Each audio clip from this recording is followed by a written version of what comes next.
Hello everyone, welcome back to my YouTube channel. Hope you guys are doing well. तो आज हम discuss करेंगे Indian GK और world GK से related most important MCQs. तो इन क्वेश्चंस को हम डिटेल से डिस्कस करेंगे। ये वाले क्वेश्चंस आपके प्रीवियस एग्जाम में पूछे गए हैं और आपके आने वाले एग्जाम्स के लिए भी बहुत ही ज़्यादा बेनिफिशियल हैं। तो आपको सिंपली क्या करना है, आपको खुद को चेक करना है कि आपके इन क्वेश्चंस में से कितने क्वेश्चंस सही होंगे व कितने गलत होंगे। तो वीडियो को शुरू करने से पहले वीडियो को लाइक ज़रूर करें। अगर आप पहली बार हमारे चैनल पर विज़िट कर रहे हो तो ज़रूर से हमारे चैनल लेट्स प्रिपेयर को सब्सक्राइब करें, साथ में बेल आइकन को ज़रूर दबाएं। तो चलिए इसी के साथ वीडियो को शुरू करते हैं। बात करें हमारे पहले क्वेश्चन यानी कि क्वेश्चन नंबर 38 की।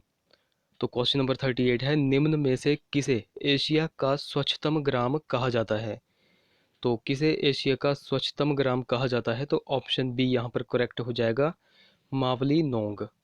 तो मावली नोंग की बात करें तो ये इंडिया में स्थित है। तो इंडिया में ये मेघालय मेघालय राज्य में स्थित है। मेघालय राज्य में स्थित है।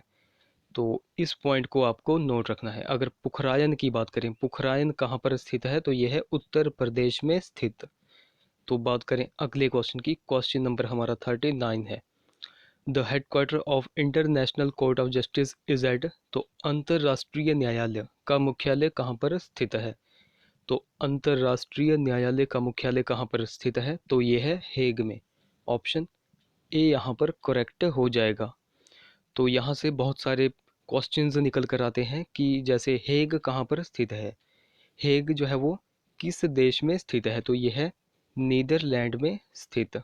नीदरलैंड में स्थित।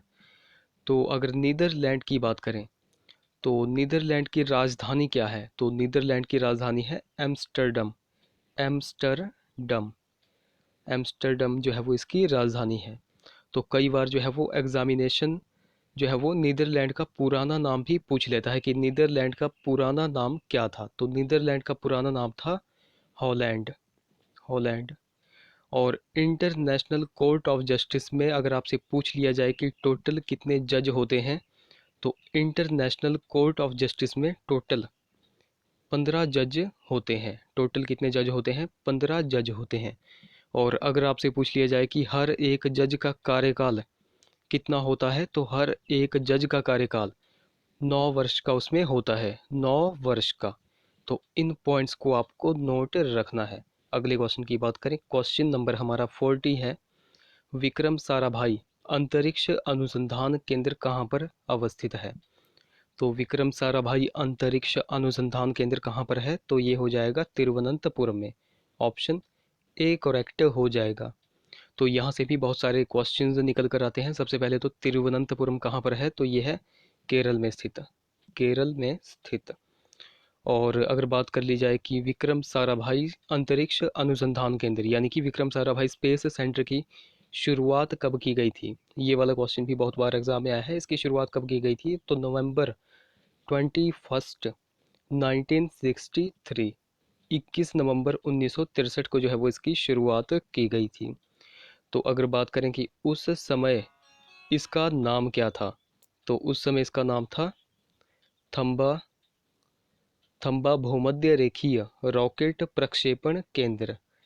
तो इन पॉइंट्स को आपको नोट रखना है। बाद में जो है वो भारतीय अंतरिक्ष कार्यक्रम के जनक डॉक्टर विक्रम साराभाई डॉक्टर विक्रम साराभाई के सम्मान में इसका नाम चेंज कर दिया गया था।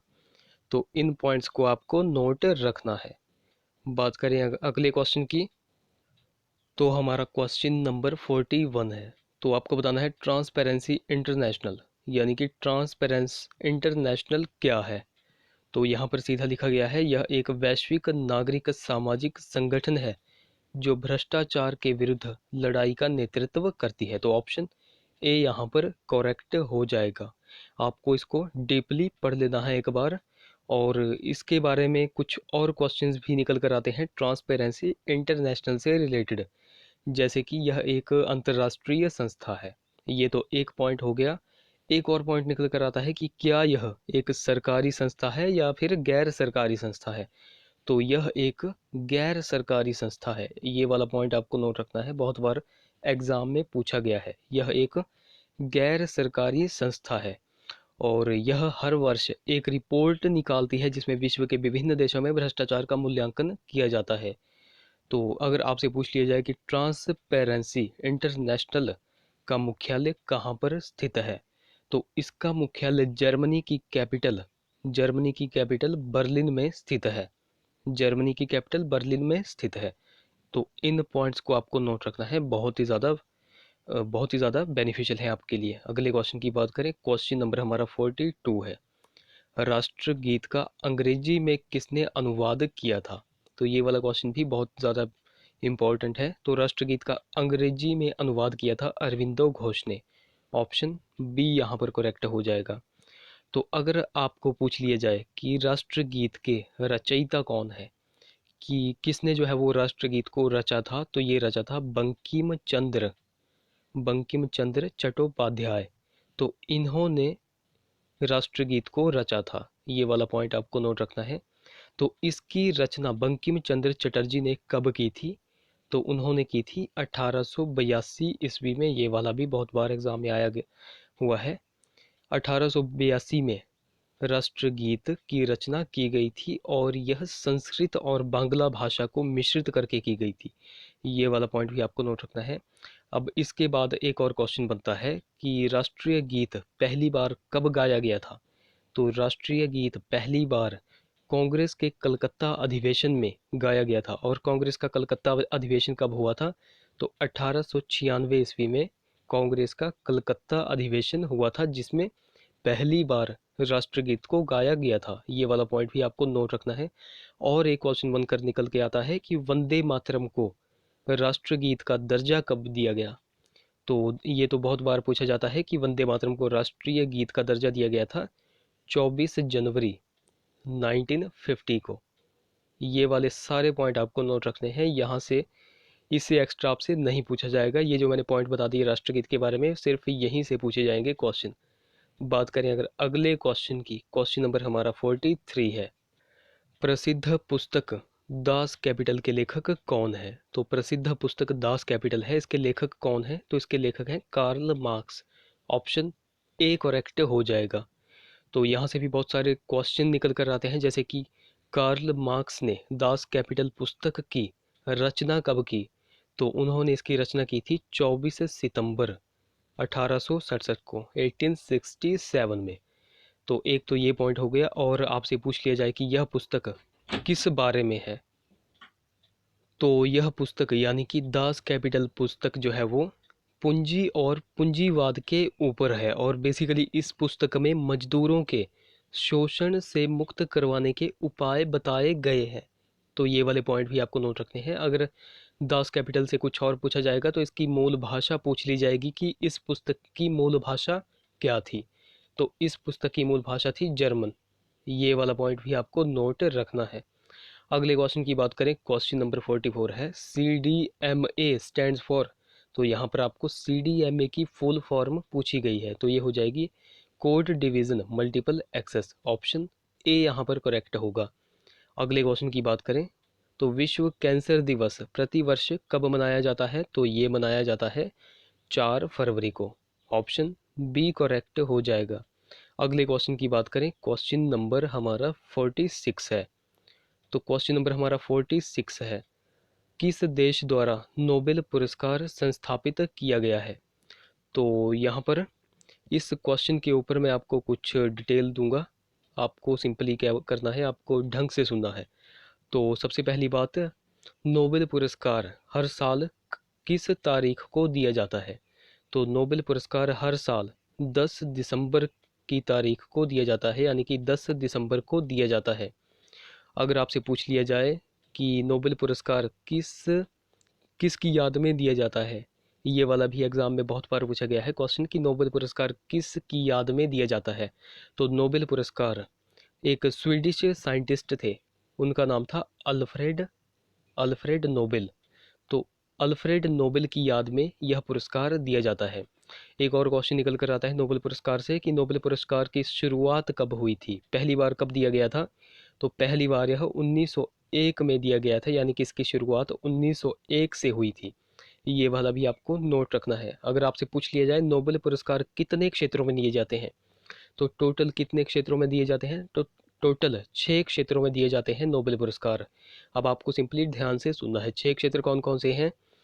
मेडिसिन हो गया, चिकित्सा का क्षेत्र, फिर फिजिक्स हो गया, भौतिकी का क्षेत्र, फिर केमिस्ट्री हो गया, रसायन का, फिर हो गया शांति यानी कि पीस का नोबेल पुरस्कार, फिर हो गया लिटरेचर यानी कि साहित्य का नोबेल पुरस्कार, और लास्ट में आता है 6 नंबर पे इकोनॉमिक्स यानी कि अर्थशास्त्र का नोबेल पुरस्कार। तो यहाँ से आपको सिंपली ये पॉइंट नोट रखने हैं कि 6 क्षेत्रों में नोबेल पुरस्कार दिया जाता है। अब इन 6 क्षेत्रों में सिर्फ एक क्षेत्र है, वो है शांति का नोबेल पुरस्कार। शांति का नोबेल पुरस्कार, तो सिर्फ और सिर्फ शांति का नोबेल पुरस्कार नॉर्वे की कैपिटल ओस्लो, नॉर्वे की कैपिटल ओस्लो से प्रदान किया जाता है। ये वाला पॉइंट आपको नोट रखना है। यहाँ से कन्फ्यूज़न पैदा की जाती है क्वेश्चन में कि शांति का नोबेल पुरस्कार कहाँ से प्रदान किया जाता है, तो ये किया जाता है नॉर्वे की कैपिटल ओस्लो से। और बाकी ये जो 5 बच गए, 5 क्षेत्र बच गए, यानी कि चिकित्सा, भौतिकी, रसायन, साहित्य और अर्थशास्त्र, तो इन 5 क्षेत्रों यानी कि 5 नोबेल पुरस्कार यह कहाँ से प्रदान किए जाते हैं? यह प्रदान किए जाते हैं स्वीडन की कैपिटल, स्वीडन की कैपिटल स्टॉकहोम, स्वीडन की कैपिटल स्टॉकहोम से दिए जाते हैं। ये वाला पॉइंट आपको नोट रखना है। सिर्फ एक यानी कि शांति का नोबेल पुरस्कार कहाँ से दिया जाता है? नॉर्वे की कैपिटल ओस्लो से। बाकी ये जो 5 बच गए, ये 5 जो है वो स्वीडन की कैपिटल स्टॉकहोम से दिए जाते हैं। ये वाला पॉइंट आपको नोट रखना है। अब क्वेश्चन पर आते हैं। क्वेश्चन पूछा गया है किस देश द्वारा नोबेल पुरस्कार संस्थापित किया गया? तो ये किया गया था स्वीडन के द्वारा। यहाँ पर ऑप्शन ए करेक्ट हो जाएगा, मैंने आपको बिल्कुल ढंग से बता दिया। अगर आपको यहाँ पर ऑप्शन में स्टॉकहोम दिया होता और साथ में स्वीडन भी दिया होता तो आपको स्टॉकहोम पर जो है वो राइट ऑप्शन मारना था, क्योंकि स्वीडन की कैपिटल स्टॉकहोम से यह 5 नोबेल पुरस्कार दिए जाते हैं।